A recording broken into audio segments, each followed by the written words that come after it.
Cet homme profite des enfants, utilise des enfants, invente des maladies pour collecter des fonds qu'il met dans sa poche.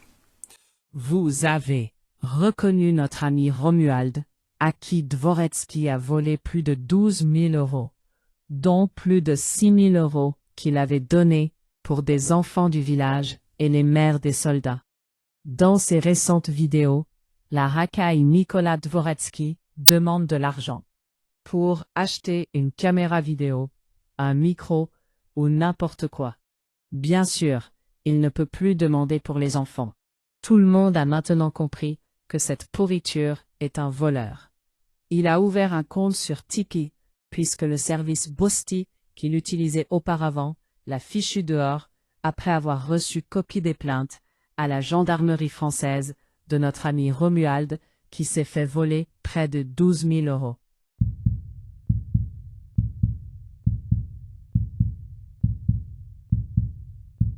Nous avons été nombreux à contacter Tipeee pour les mettre en garde.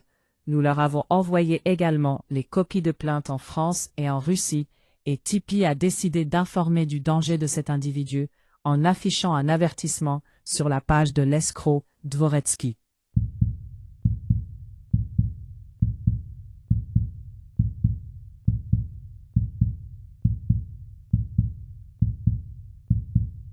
C'est un bon début, mais nous allons continuer pour faire fermer son compte.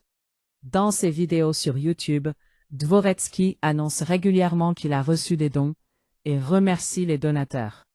Mais voyez donc sa page Tipeee, il a au total 4 donateurs.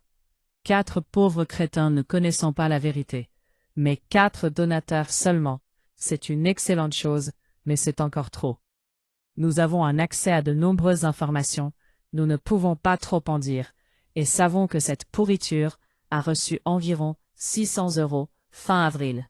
Cela comprend le virement de YouTube et sans doute quelques dons de ces 4 crétins. Nous devons tous signaler la chaîne YouTube de Nicolas Dvoretsky, car c'est grâce à YouTube que cette petite fiotte a réussi à faire ses arnaques. Nous devons aussi, tous, tout le monde, signaler cette racaille à Tipeee, en demandant simplement poliment si Tipeee est complice des agissements de cette vermine. En Russie, le service des taxes a été informé, avec copie de plusieurs documents, et nous savons déjà qu'ils ont ordonné une enquête fiscale. Ceci s'ajoute aux investigations du MVD, des services du procureur et du comité d'enquête. La chute sera épique. Cela prendra le temps qu'il faudra, mais comme disent les Russes, la victoire sera à nous.